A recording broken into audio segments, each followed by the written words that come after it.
Hello, everyone.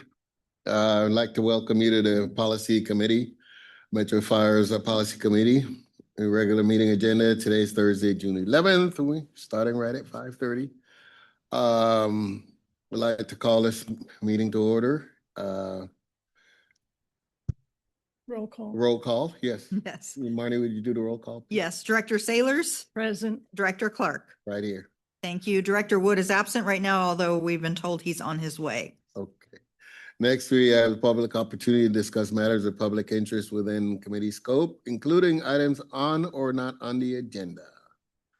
I have no speaker cards, no one online yet, no public comments. Thank you. All right, next we go to consent agenda. Do we have any questions? All right, entertain a motion. I'll make a motion. A second. Call the roll, please. Madam Clerk?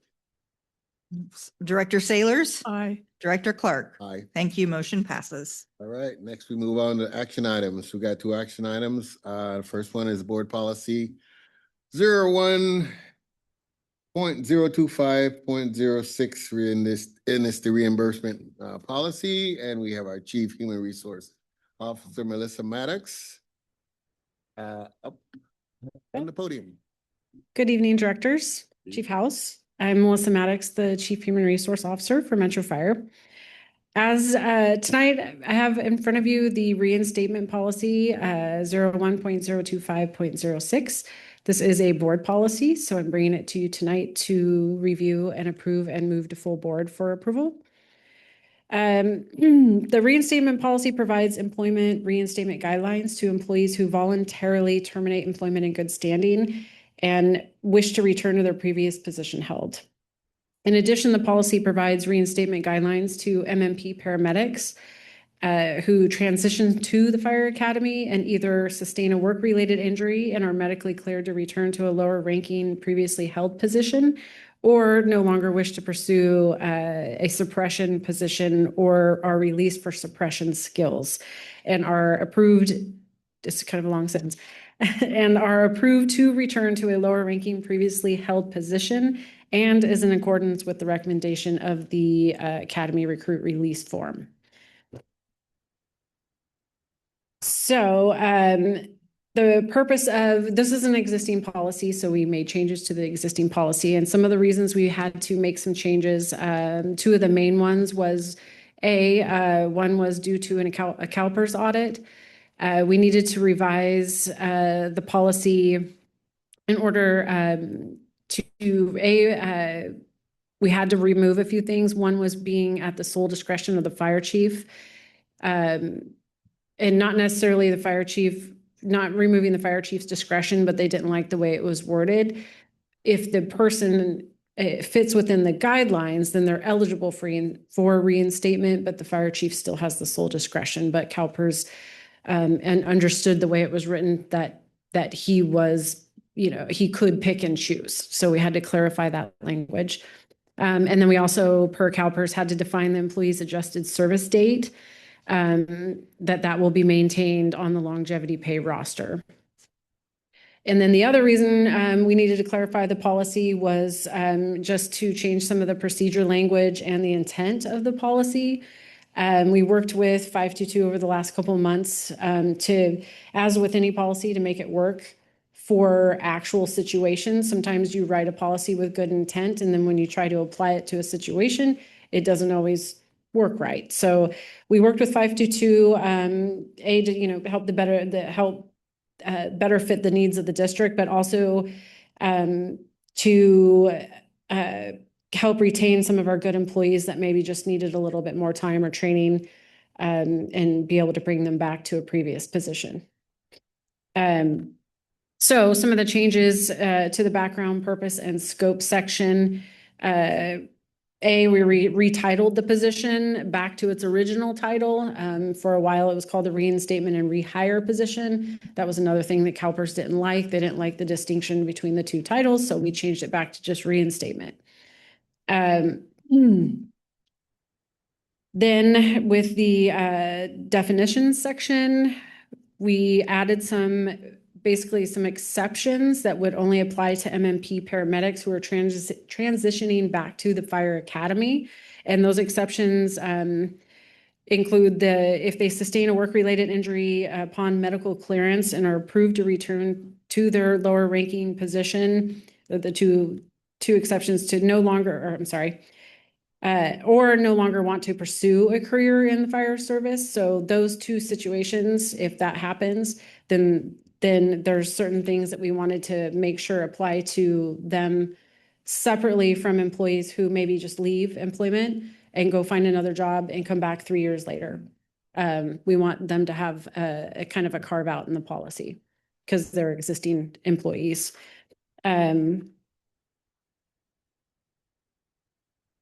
The policy section, the following language was added, paramedics transitioning back from the fire academy with the recommendation from the fire academy drill instructor. We have a form that they fill out and has certain guidelines on it. So we're really basing it on their recommendation, partly just based on how what the issues were in the academy. The reinstatement to the previously held lower ranking position has to take place within 5 days. And again, that was an issue that we potentially saw with CalPERS. If there's too much separation, they may not consider it a reinstatement. So we made clear in the policy that, you know, it has to be within 5 days, which it usually always is. As soon as they unfortunately are released from the academy, they're told to contact HR and we'll get that process started. The other changes in here were that the district will allow only one reinstatement per employee. This limitation applies to all reinstated requests, including those involving employees who sustain a work-related injury or who are medically cleared are medically cleared to return to a previously held lower ranking position, and MMPs returning from the fire academy who no longer wish to pursue a career in the fire service. We did have a few circumstances that I don't want to use that term, but people were going back and forth. So we felt the need with agreement with 522 that we had to put some limits on there so that, you know, those spots weren't being held up by maybe somebody who was waiting that was going to be successful in the academy. So we set that limit of one time. So there was also an exception for the MMP paramedics to their probationary periods. The previous policy said that they had to have returned to a previous position that they had successfully completed probation, but we realize now that that doesn't always work because sometimes people transition to the fire academy within months of getting hired as an MMP. So we agreed that employees who were serving a probationary period and return back to their previous position, they need to finish out that probation. They don't start over, but they do need to finish that probationary period. And likewise, if employees that had finished their probation, if they go back to the MMP rank, they no longer have a probation. So the other exception for them was that they will keep all of their earned benefits. So if they do return to the previously position held, they'll retain, all earned benefits, health benefits, longevity pay, accruals, step progressions, and sick leave. Unlike reinstated employees that maybe leave for a couple of years and come back, you lose your sick leave. So we agreed that, well, if you're just coming from, the academy back right into your MMP position, that you should keep all those earned benefits. So that's pretty much the big changes that we made to the policy. And like I said, if we may have to bring it back again. You have to kind of always revise policies with unique circumstances that pop up. You can't really write a policy for every circumstance out there. So we'll keep working at it and make sure that we're trying to retain our employees that we've already made big investments into. So that was really the goal and intent of the changes. Very good. We have a question? So basically what you're saying is it's a live document. Yeah, Yeah. I was thinking the same thing. Yeah. But what PERS, I think what PERS was after is if they're going from the MMP to the fire service to become a firefighter, they're still an employee with the district. So they retain their seniority, they retain their benefits, and if they don't make it there, they go back to the MMP Mhm. without any loss of their benefits seniority package because they have been during that whole time a member of our organization. Yes. And PERS was on board with the whole, and that makes sense to me why they asked for the time period of like 1 week for them to make that decision. And Right. okay, Right. that makes sense. And in the audit that we had went through, not to get into too many details about it, but it was from years and years back, before we even had a real robust reinstatement policy. So it's actually one of the reasons we had the rewritten one, but since then, in the last couple of years, we've been applying it and noticed little nuances that just aren't working. So we're trying to just keep fixing it and making it work for, you know, the district, not only the district, but the employees themselves to make sure that they're not losing things and we're retaining people. So that's our main goal. Exactly, makes sense. A lot of fairness there. Yes. Yeah.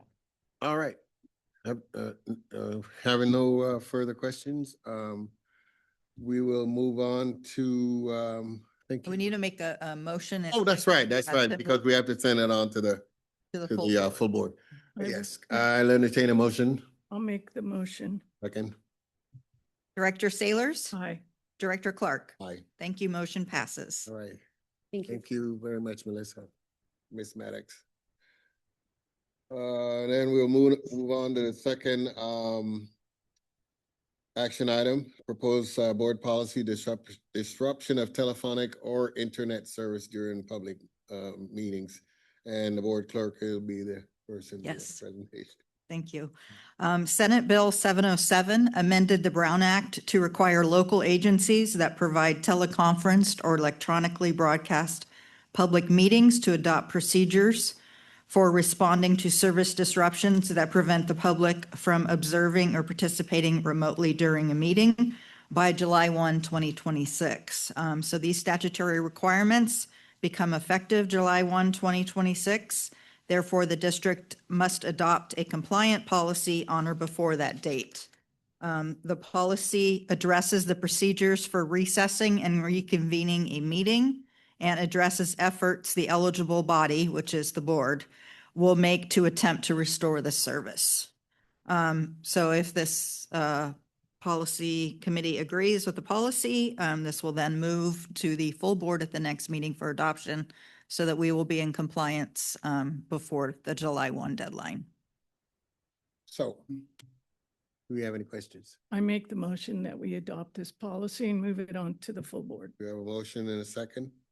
I'll second. it. Second, We have a okay. motion and a second. Director Sailors Aye. and Director Clark. Aye. Thank you. Motion passes. All right. Having no further business, the next meeting of the policy committee is July 9th, 2026. I adjourn this meeting. Thank you, everyone.